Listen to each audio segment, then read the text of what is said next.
देश के प्रधानमंत्री ने 9वीं बार लाल किले की प्राचीर से देश को संबोधित किया,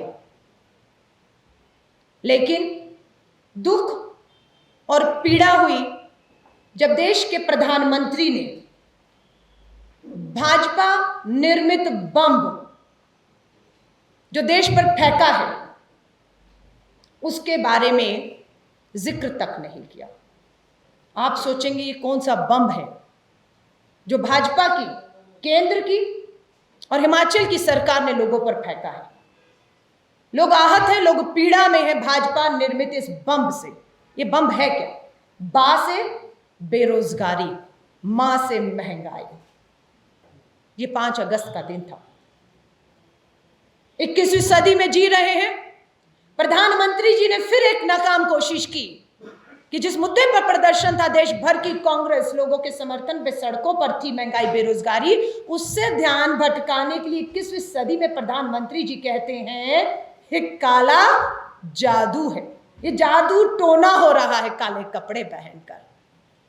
प्रधानमंत्री जी उस पद की गरिमा रखते आपने महंगाई, बेरोजगारी पर तो एक शब्द नहीं कहा जिस पे भारतीय राष्ट्रीय कांग्रेस का आंदोलन था। 17 अगस्त से लेकर 23 अगस्त तक, पूरे एक सप्ताह तक भारतीय राष्ट्रीय कांग्रेस श्रीमती सोनिया गांधी जी के मार्गदर्शन में और श्री राहुल गांधी जी के नेतृत्व में देश की हर विधानसभा में 17 अगस्त से 23 अगस्त तक बेरोजगारी और महंगाई के खिलाफ एक बड़ा आंदोलन करने जा रही है।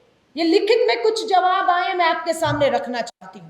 कल प्रधानमंत्री जी ने लाल किले की प्राचीर से जिस उज्ज्वला योजना के लिए लोगों को कहा था अपनी सब्सिडी छोड़ दीजिए क्योंकि गरीबों को सब्सिडी देना चाहता हूं, और लोगों ने, हमारे जैसों ने सब्सिडी छोड़ी ताकि गरीब का चूल्हा जल सके। पिछले 5 सालों में 4 करोड़ 13 लाख लोग एलपीजी रिफिल, सिंगल रिफिल का खर्च भी नहीं उठा पाए।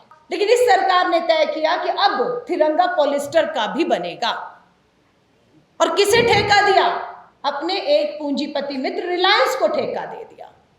जब रिलायंस को झंडे बनाने का ठेका मिलता है तो पता लगता है कि रिलायंस विश्व की सबसे बड़ी पॉलिस्टर निर्माता हो गई है और उस पर जीएसटी माफ कर दिया जाता है। लेकिन दूध, दही, छाछ, आटा, उस पे जीएसटी लगा दी जाती है। करेंगे बेनकाब इस भाजपा की डबल इंजन की सरकारों को। क्या आंकड़े दिए बेरोजगारी पर, सुनिएगा। 8 वर्षों में, भाजपा की सरकार के 8 वर्षों में 22 करोड़ युवाओं ने केंद्रीय विभागों में, सिर्फ केंद्रीय विभागों में नौकरी के लिए आवेदन दिया। उस 22 करोड़ में से मात्र 7 लाख को ही रोजगार दे पाए।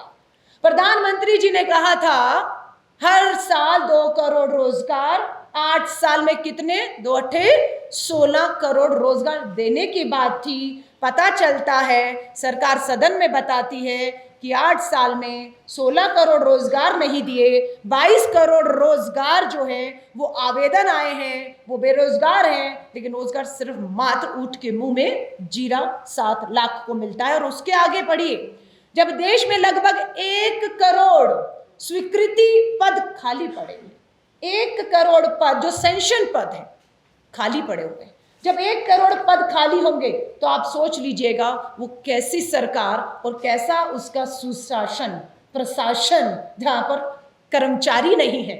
आवेदन लेकर गरीब आदमी खड़ा है सरकारी दफ्तरों में, लेकिन दफ्तरों में कोई सुनवाई करने वाला नहीं है।